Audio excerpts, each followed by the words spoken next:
received an email from VES.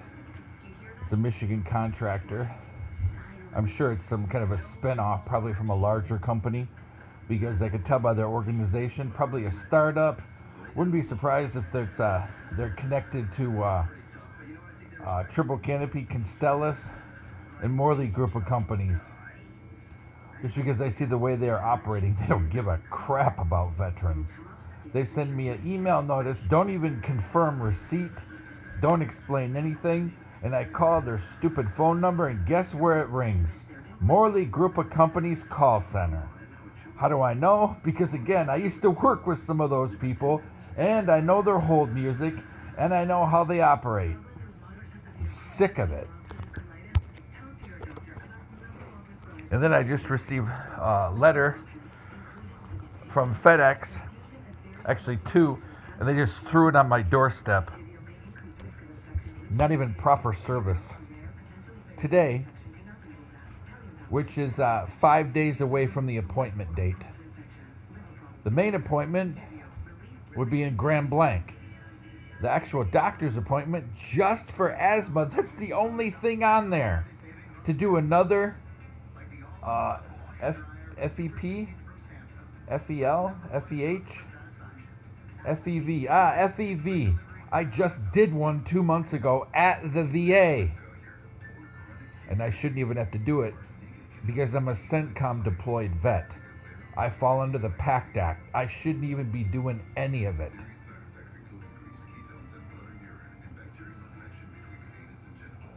Anything to screw with and ruin my life. And it was served by somebody named Sandra Gutierrez from Texas. But there's a person here. I've seen that name. Somebody that works around here. Is it a coincidence? Possibly. But I know that they were ignorant enough to open up the original envelope and repackage it because it has a repackaging stamp. Thank you, FedEx. That way we have truth in shipping. It has a repackaging stamp on it, or not stamp, sticker. Little yellow sticker that you know your item was repackaged. It didn't originally come in a FedEx. It was put in a new package. Again, screwing with me just to ruin my life. Don't go to the Saginaw VA, folks. Don't. It's an ungodly place. It has a darkness hanging over it. It really does. And I'm not being dramatic or untrue. There is a lot of bad people that work there. Yeah, there's a few good people, but the problem is they don't speak up.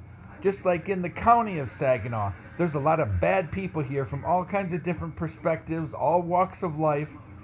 But the fact of the matter is, anybody does whatever they want here and they don't get prosecuted, including hacking people.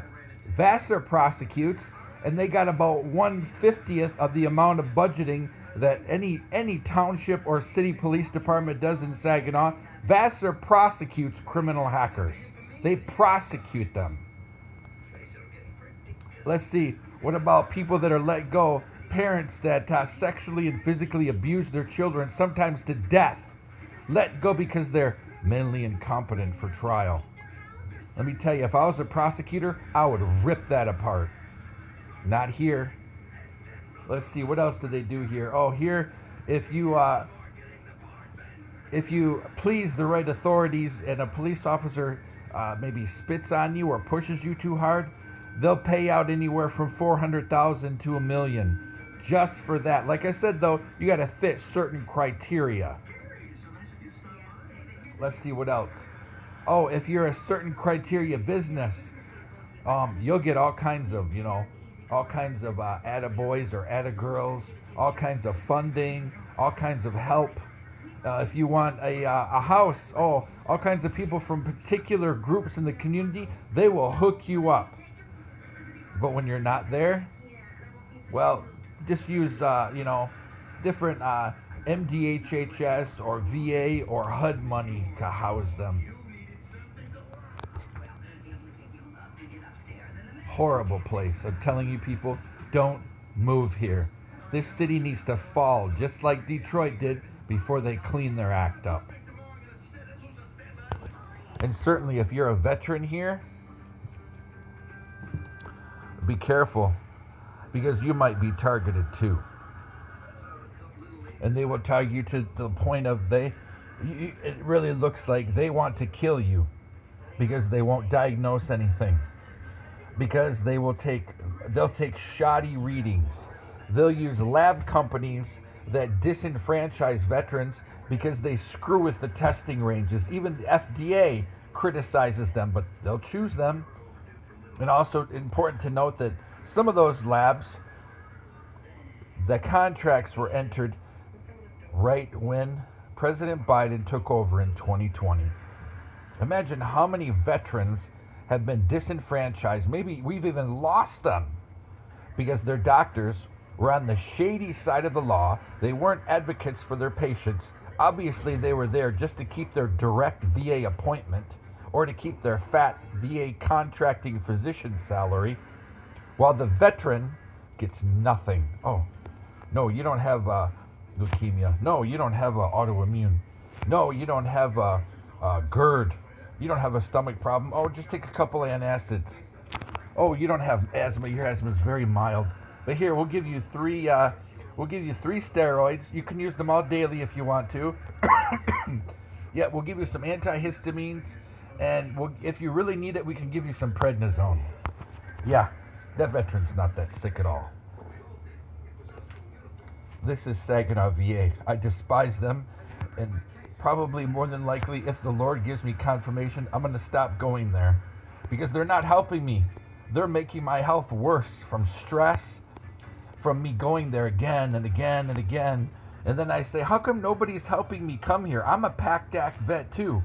And then I get a runaround and I get call this department, call that department, call that department. Oh, you're a single parent? Oh, we don't really, there's nothing for you. You're going to have to send your kid off somewhere every time you come here.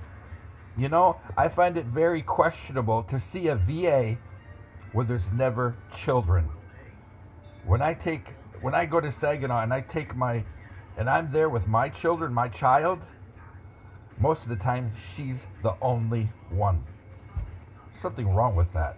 Something really, really wrong with that. It seems to be I'm the only one who's mentioning anything. What about a chapel where I don't know exactly how it happened. It's not the head chaplain's fault. But it seems that there's no Catholic support for there, or Orthodox support. Don't ask me what happened. But at some point, it seems the administration, more than likely the administration, didn't find it important for there to be any support for that anymore. Or they probably tried to blame it on the diocese. And the chaplain has to scramble if somebody is within, for last rites or for, unction of the sick, anointing of the sick, has to scramble to try to find somebody to help people. So, I can't exactly say how this happened, but the fact of the matter is the design of that chapel, that's high church. There's kneelers.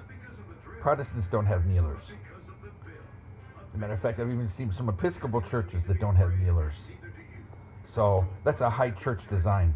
Why is there no high church representation? The chaplain is struggling to try to get all of these things around to take care of his veterans. So what happened there with the administration?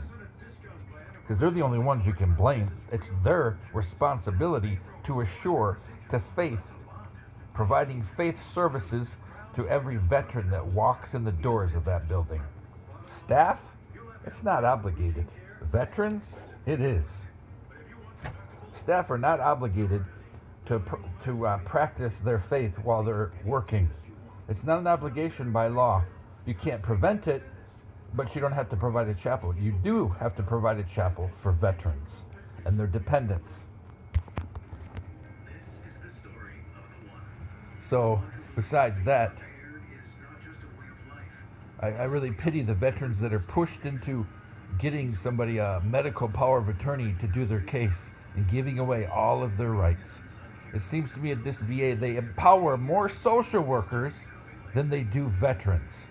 And those social workers, just like some of the medical providers, they do whatever they want to people. Patient advocate does nothing. Matter of fact, some of the patient advocates who are veteran patient advocates have been put on leave, but some new one that, well, if unless she's lying to me, she could be an MSA from VA Health Connect or Vet Connect, claiming that she's the new PA, the new patient advocate. But according to her, she's the only one there, and she started in December. That's not what the VA is doing nationally. So something is amiss there. Maybe a lie. Maybe it is an MSA. It's not the first time that MSAs have pretended to be LPNs, radiologists, technicians, or even nurses.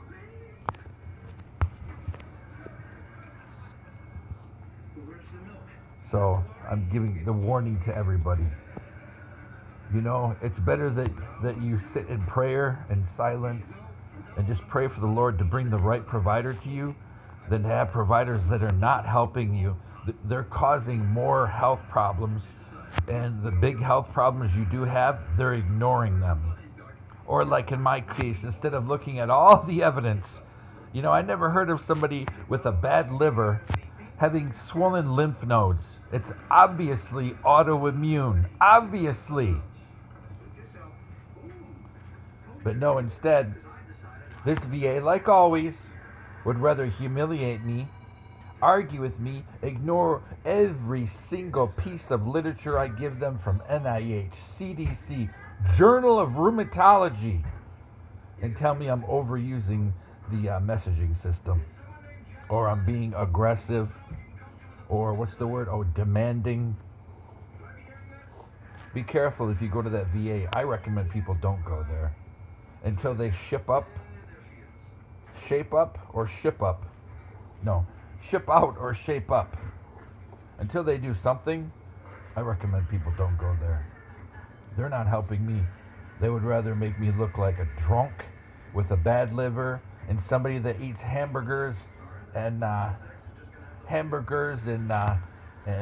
pork sandwiches and pork chops and bread with every meal. Heck, a half a loaf of bread with every meal. Then they would actually look at my medical issues. It's just a warning out there, folks. If anything, go into the VA to use the chapel and pray. Pray in that place.